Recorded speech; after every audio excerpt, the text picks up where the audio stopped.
الحمد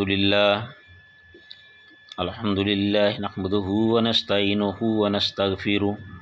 ونؤمن به ونتوکل علیہ ونعوذ باللہ من شرور انفسنا ومن سیئات اعمالنا من يهده الله فلا مضل له ومن يضلل فلا هادي له واشهد ان محمدا عبدك ورسولك اما بعد اعوذ باللہ السمیع العلیم من الشیطان الرجیم بسم اللہ الرحمن الرحیم وَلَئِنْ آتَيْتَ الَّذِينَ أُوتُوا الْكِتَابَ بِكُلِّ آيَةٍ مَا تَبِعُوا قِبْلَتَكَ وَمَا أَنْتَ بِتَابِعٍ قِبْلَتَهُمْ وَمَا بَعْضُهُمْ بِتَابِعٍ قِبْلَةَ بَعْضٍ وَلَئِنِ اتَّبَعْتَ أَهْوَاءَهُمْ مِنْ بَعْدِ مَا جَاءَكَ مِنَ الْعِلْمِ إِنَّكَ إِذًا لَمِنَ الظَّالِمِينَ وَلَئِنْ آتَيْتَ الَّذِينَ اور اگر آپ لے آئیں ان لوگوں کے لیے اوت الکتاب جن کو کتاب دی گئی، یعنی جو عیسائی اور یہودی ہے، بکل آیتن تمام نشانیاں، تمام دلائل، ما تابعوا قبلتک تو وہ آپ کے قبلے کو نہیں مانیں گے، آپ کے قبلے کی پیروی نہیں کریں گے، وما انت بتابع قبلتہم اور نہ آپ ان کے قبلے کی پیروی کرنے والے ہیں، وما بعضهم بتابع قبلۃ بعض اور ان کے دوسرے گروہ بھی ایک دوسرے کے قبلے کی پیروی نہیں کرتے، وَلَئِنِ اتَّبَعْتَ أَهْوَاءَهُمْ اور اگر آپ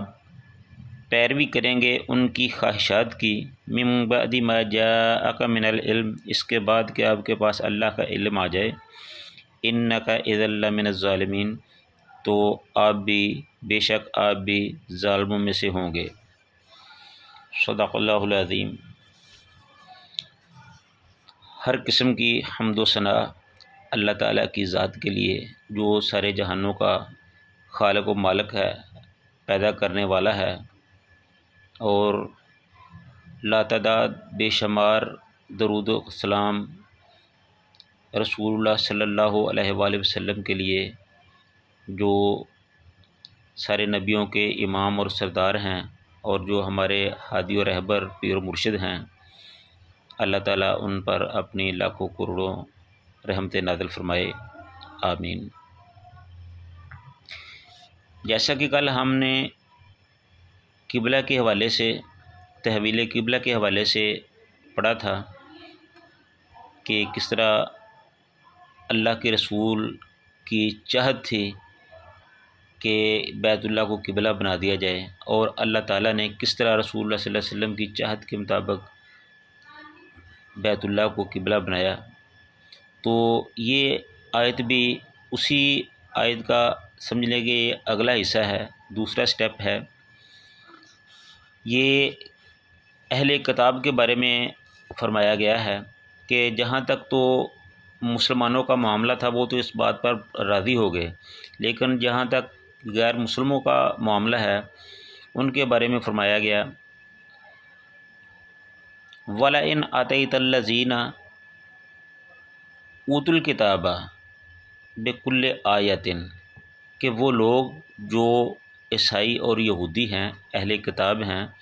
ان کے سامنے آپ جتنے مرضی دلائل کے ڈھیر لگا دیں، ہر قسم کے نشانیاں ان کے سامنے اللہ کی نشانیاں لے آئیں، حجتیں لے آئیں، دلائل لے آئیں، وہ کبھی بھی آپ کے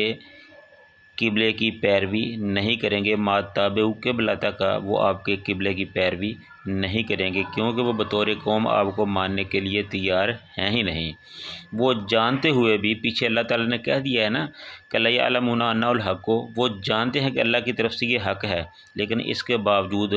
وہ مسلمانوں کو بطور قوم تسلیم کرنے کے لیے تیار نہیں ہیں، اس لیے وہ کسی قیمت پر بھی مسلمانوں کے قبلے کو ماننے کے لیے تیار نہیں ہیں۔ تو جب وہ آپ کو ماننے کے لیے تیار نہیں ہیں، آپ کے قبلے کو تسلیم کرنے کے لیے تیار نہیں ہیں،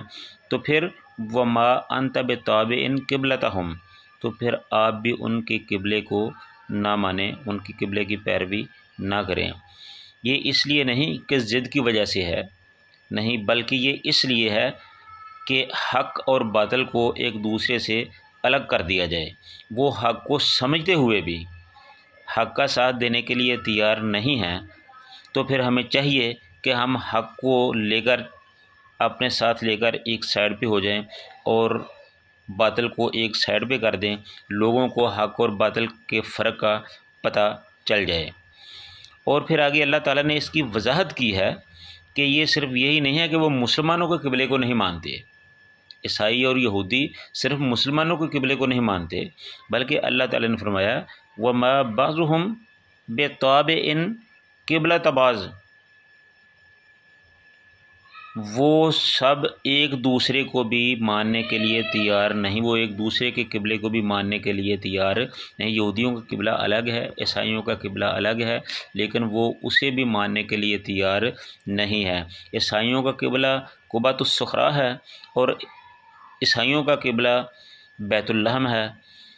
جہاں عیسیٰ علیہ السلام کی پیدائش ہوئی تھی، اور وہ دونوں ہی بیت المقدس میں ہیں، ایک طرف ہے ایک دوسری طرف ہے۔ بیت المقدس میں ہوتے ہوئے بھی وہ ایک دوسرے کو ماننے کے لیے تیار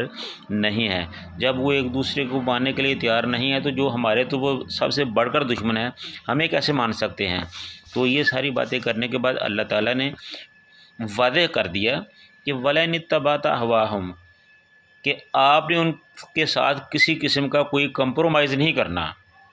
کہ چلو ایک بات ہم آپ کی مان لیتے ہیں، ایک آپ ہماری مان لیں، نہیں۔ وَلَئِنِ اتَّبَعْتَ أَهْوَاءَهُمْ، کہ اگر آپ نے ان کی خواہشات کی پیروی کی،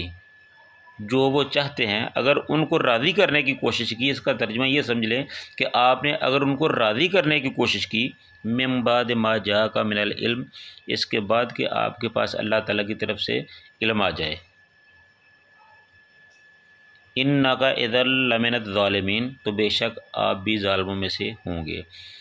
تو وَلَئِنِ اتَّبَعْتَ أَهْوَاءَهُمْ، اور آپ نے ہرگز ان کی خواہشات کی پیروی نہیں کرنی، من بعد ما جاءک من العلم، جب اللہ کی طرف سے آپ کے پاس علم آ جائے۔ علم تو اسی وقت آئے گا جب آپ کو نبوت مل گئی، تو جب آپ کے پاس علم آ گیا تو پھر آپ نے ان کی خواہشات کی پیروی نہیں کرنی، آپ نے کسی دوسرے کو راضی نہیں، آپ نے یہ نہیں کرنا کہ ہم ان کو بھی راضی کر لیں، ان کو بھی راضی کر لیں، نہیں، آپ نے صرف، آپ کا منصب یہ ہے، رسالت کا تقاضا یہ ہے، پیغمبری کا تقاضا یہ ہے کہ جو احکامات اللہ کی طرف سے آپ کو آ جائیں، آپ کے پاس آ جائیں، وہ آپ نے لوگوں کے پاس پہنچانے ہیں، تاکہ لوگ ان پر عمل کر کے اپنی آخرت کو سنوار سکیں۔ اور اگر ہم ایک دوسرے کو راضی ہی کرتے رہے تو پھر یہ جو پیغمبری کا اصل تقاضا ہے، رسالت کا اصل تقاضا ہے، وہ نہیں ہو سکے گا۔ تو اللہ تعالیٰ ہمیں ان تمام معاملات کو سمجھ کر عمل کرنے کی توفیق عطا فرمائے۔ وآخر دعوانا ان الحمد للہ رب العالمین۔